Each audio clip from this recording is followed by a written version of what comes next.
प्रभु तेरी वाणी जीवन की रोटी, नैनों की ज्योति अंधेरा मिटाती।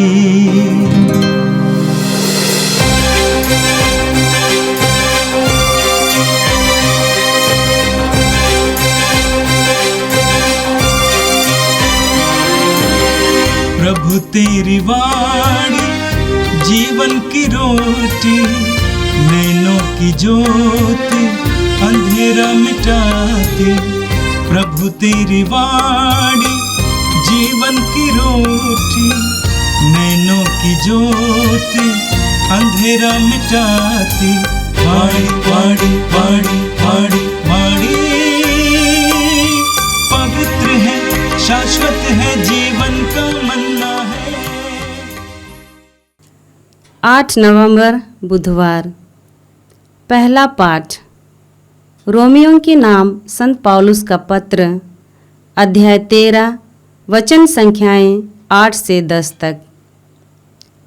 भ्रातृ प्रेम का ऋण छोड़कर और किसी बात में किसी का ऋणी ना बने।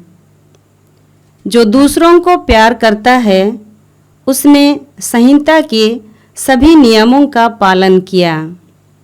व्यभिचार मत करो, हत्या मत करो, चोरी मत करो, लालच मत करो। इसका तथा अन्य सभी दूसरी आज्ञाओं का सारांश यह है, अपने पड़ोसी को अपने समान प्यार करो। प्रेम पड़ोसी के साथ अन्याय नहीं करता, इसलिए जो प्यार करता है यह संहिता के सभी नियमों का पालन करता है। यह प्रभु की वाणी है। संत लूकस के अनुसार पवित्र सुसमाचार अध्याय 14 वाक्य 25 से 33 तक। ईसा के साथ साथ एक विशाल जनसमूह चल रहा था। उन्होंने मुड़कर लोगों से कहा, यदि कोई मेरे पास आता है और अपने माता पिता, पत्नी, संतान, भाई बहनों और यहाँ तक कि अपने जीवन से बैर नहीं करता, तो वह मेरा शिष्य नहीं हो सकता। जो अपना क्रूस उठाकर मेरा अनुसरण नहीं करता, वह मेरा शिष्य नहीं हो सकता। तुम में ऐसा कौन होगा जो मीनार बनवाना चाहे और पहले बैठकर खर्च का हिसाब न लगाए और ये ना देखें कि क्या उसे पूरा करने की पूंजी उसके पास है? कहीं ऐसा ना हो कि नींव डालने के बाद वह पूरा ना कर सके और देखने वाली यह कहते हुए उसकी हंसी उड़ाने लगे, इस मनुष्य ने निर्माण कार्य प्रारंभ तो किया किंतु यह उसे पूरा नहीं कर सका। अथवा कौन ऐसा राजा होगा जो दूसरे राजा से युद्ध करने जाता हो और पहले बैठकर ये विचार ना करे कि जो 20,000 की फौज के साथ उस पर चढ़ा आ रहा है, क्या वो 10,000 की फौज से उसका सामना कर सकता है? यदि वो सामना नहीं कर सकता तो जब तक दूसरा राजा दूर है वह राजदूतों को भेजकर संधि के लिए निवेदन करेगा। इसी तरह तुम में जो अपना सब कुछ नहीं त्याग देता वह मेरा शिष्य नहीं हो सकता। यह प्रभु का दिव्य सुसमाचार है। ख्रिस्त प्रभु की जय।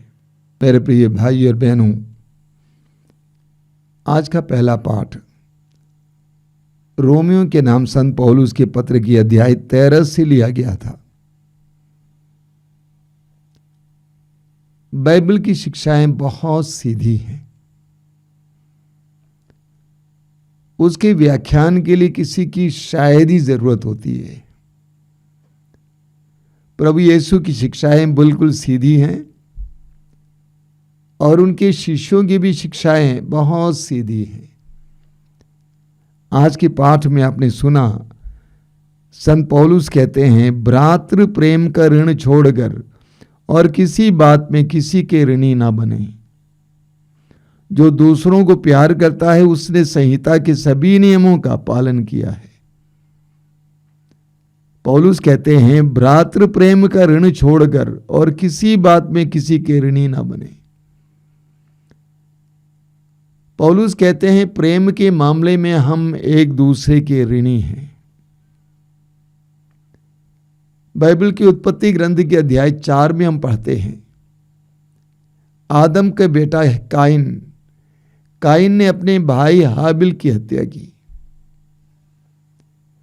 और ईश्वर काइन के पास आया और ईश्वर ने काइन से पूछा कि तुम्हारा भाई हाबिल कहां है।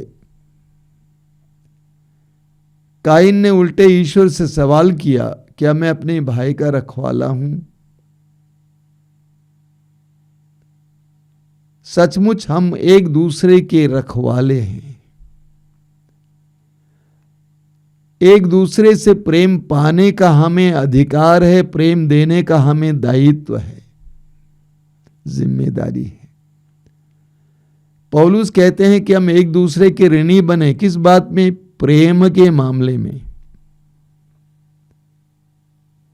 प्रेम के लिए एक दूसरे के कर्जदार बने। दूसरों को प्रेम देना और दूसरों से प्रेम लेना ये हमारा अधिकार है और ये हमारा दायित्व है। हर विश्वासी का ये दायित्व है, प्रेम देना और प्रेम लेना दोनों आवश्यक है। हम ये नहीं कह सकते हैं कि इससे हमारा कुछ लेना देना नहीं है, बिल्कुल नहीं।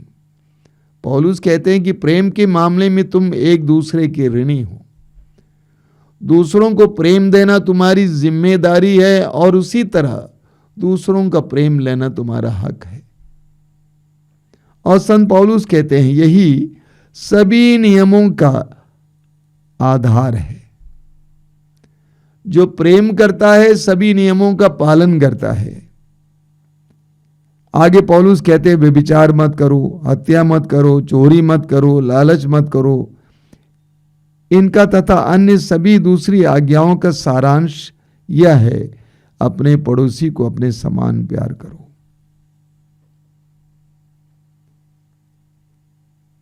सभी प्रभु के सारे नियमों का आधार और सारांश और निचोड़ प्रेम है। जिसको हम प्रेम करते हैं हम उसके साथ व्यभिचार नहीं कर सकते। जिनको हम प्रेम करते हैं हम उनको मार डाल नहीं सकते। जिनको हम प्रेम करते हैं हम उनसे चोरी नहीं करते। जिनको हम प्रेम करते हैं उनसे हम लालच नहीं रखते। तो वास्तव में इन सारे नियमों का आधार प्रेम ही है। कहा जाता है कि संत योहन अपने शिष्यों को प्रेम के बारे में ही समझाते थे, सिखाते थे। आप योहन के पत्र उठाएंगे, पहले, दूसरे, तीसरे पत्र, सर्वत्र योहन प्रेम के बारे में ही कहते हैं।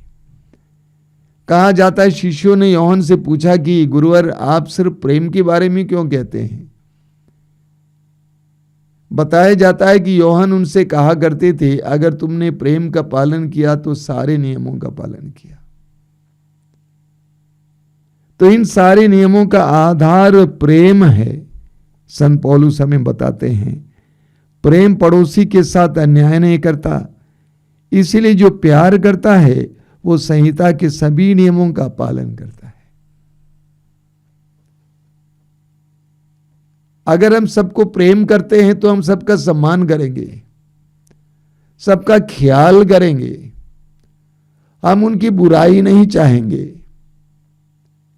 हम उनके साथ बुरा व्यवहार नहीं करेंगे। तो प्रेम ही सभी नियमों का आधार है, सारांश है। अक्सर हम प्रभु के नियमों के पालन के लिए बहुत ज्यादा ललायित रहते हैं, उसके बारे में सोचते हैं, लेकिन सबसे बड़ा नियम है प्रेम। इसीलिए प्रभु यीशु ने कहा योहन के सुसमाचार के अध्याय 13 उसके वाक्य 24 और 25 में प्रभु ने कहा जिस तरह मैंने तुम्हें प्रेम किया उसी तरह तुम एक दूसरे को प्रेम करो, और तुम्हारे प्रेम को देखकर संसार ये जानेगा कि तुम मेरे शिष्य हो। यीशु के शिष्य होने का की क्या पहचान है? प्रेम। हमारे प्रेममय व्यवहारों को देखकर, हमारे प्रेममय बातों को सुनकर, हमारे प्रेममय मनोभाव को देखकर लोग ये विश्वास करेंगे कि हम यीशु के शिष्य हैं, क्योंकि यीशु के जीवन का भी आधार प्रेम था। उन्होंने उस महान प्रेम के लिए अपने आप को बलि चढ़ाया। हम इस वचन के द्वारा ग्रहण करें, हम अपने आप को जांच करेंगे, क्या वास्तव में हम प्रेम करते हैं? क्या सिर्फ उन लोगों को प्रेम करते हैं जो हमें प्रेम करते हैं, या सबको प्रेम करते हैं, सबका सम्मान करते हैं, सबकी भलाई के बारे में सोचते हैं, या कहीं हम दूसरों की बुराई के बारे में नहीं सोचते होंगे?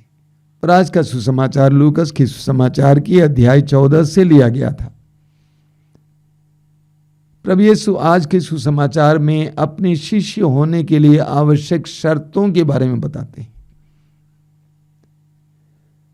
प्रभु के जमाने में बहुत सारे यहूदी धर्मगुरु हुआ करते थे, जिनको लोग रब्बाई कहते थे, और उनके बहुत से अनुयायी भी होते थे। संत पौलुस का उदाहरण लीजिए। संत पौलुस गमालियल नामक एक रब्बाई के अधीन धर्म की शिक्षा लिए थे। तो ऐसे बहुत सारे रब्बाई हुआ करते थे। यीशु के वचनों को सुनकर, यीशु के कार्यों को देखकर बड़ी संख्या में लोग यीशु के पीछे चलते थे। और आज के सुसमाचार में आपने सुना, ईसा के साथ साथ एक विशाल जन समूह चल रहा था। उन्होंने मुड़कर लोगों से कहा, यदि कोई मेरे पास आता है और अपने माता पिता, पत्नी, संतान, भाई बहनों और यहाँ तक कि अपने जीवन से बैर नहीं करता, वो मेरा शिष्य नहीं हो सकता है। जो अपना क्रूस उठाकर मेरा अनुसरण नहीं करता, वो मेरा शिष्य नहीं हो सकता है। आगे प्रभु 2 दृष्टांत सुनाते हैं और लोगों से कहते हैं कि यदि तुम मेरा शिष्य होना चाहते हो, अपने आप को जांच करो, क्या तुम मेरी शर्तों का पालन करने को तैयार हो? क्या वास्तव में मेरे शिष्य होने लायक हो? 2 सुंदर उदाहरण देते हैं। प्रभु कहते हैं, तुम में से ऐसा कौन होगा जो मीनार बनाना चाहे और पहले बैठकर खर्च का हिसाब ना लगाए और ये ना देखें कि क्या उसे पूरा करने की पूंजी उसके पास है? कहीं ऐसा ना हो कि नींव डालने के बाद वो पूरा ना कर सके और देखने वाले ये कहते हुए उसकी हंसी उड़ाने लगे, इस मनुष्य ने निर्माण कार्य तो प्रारंभ किया किंतु ये उससे पूरा नहीं कर सका। तुम्हें भी ऐसा नहीं होना चाहिए। आगे प्रभु एक दूसरा दृष्टांत सुनाते हैं, अथवा कौन ऐसा राजा होगा जो दूसरे राजा से युद्ध करने जाता हो और पहले बैठकर ये विचार ना करें कि जो 20,000 की फौज के साथ उस पर चढ़ा आ रहा है, क्या वो 10,000 की फौज से उसका सामना कर सकता है? यदि वो सामना नहीं कर सकता है तो वो जब तक दूसरा राजा दूर है वह राजदूतों को भी भेजकर संधि के लिए निवेदन करेगा। प्रभु ये कहना चाहते हैं कि यदि तुम मेरा शिष्य होना चाहते हो, पहले अपने आप को जांच करो।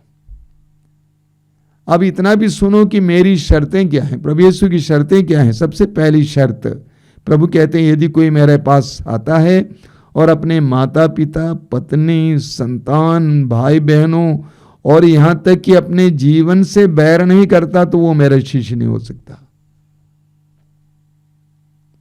ये तो बहुत ही कठिन बात कही प्रभु ने। प्रभु ने कहते हैं कि जो अपने माता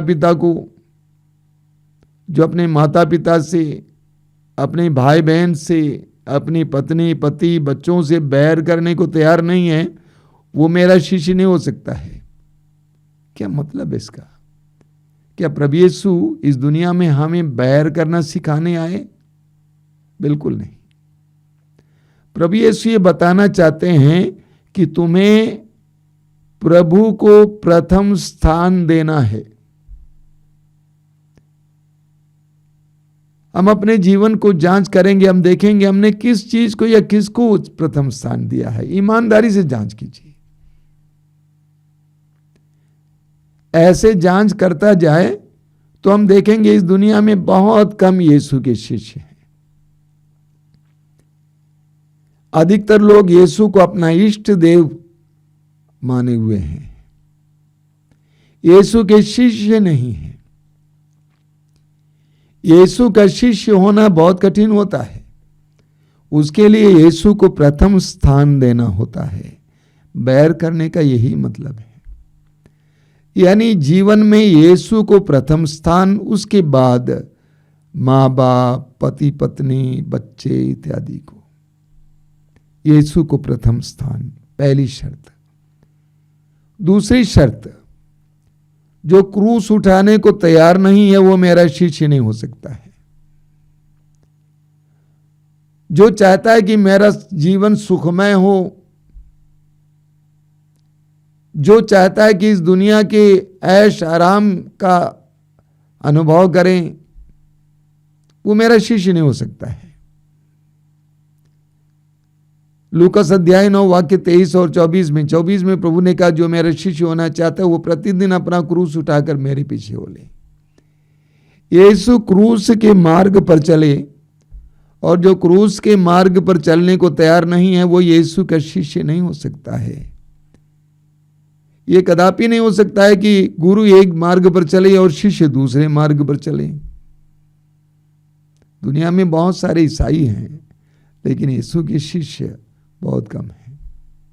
इसीलिए प्रभु यीशु ने मत्ती के सुसमाचार के अध्याय 28 में वाक्य 19 में अपने शिष्यों से कहा कि तुम सभी राष्ट्रों में जाकर लोगों को मेरे शिष्य बनाओ, उसके बाद बपतिस्मा दो।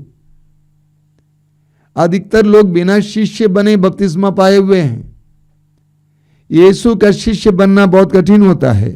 प्रभु कहते हैं जो क्रूस उठाने को तैयार नहीं है वो मेरा शिष्य नहीं हो सकता है। आगे प्रभु कहते हैं जो मेरा शिष्य होना चाहता है उसको सब कुछ त्यागना होगा। अपने से जो पाया है उसको सब कुछ त्यागना होगा। जिस मनुष्य के अंदर इस संसार के प्रति मोह है, सांसारिक वस्तुओं के प्रति मोह है, वो यीशु कहते हैं मेरा शिष्य नहीं हो सकता है।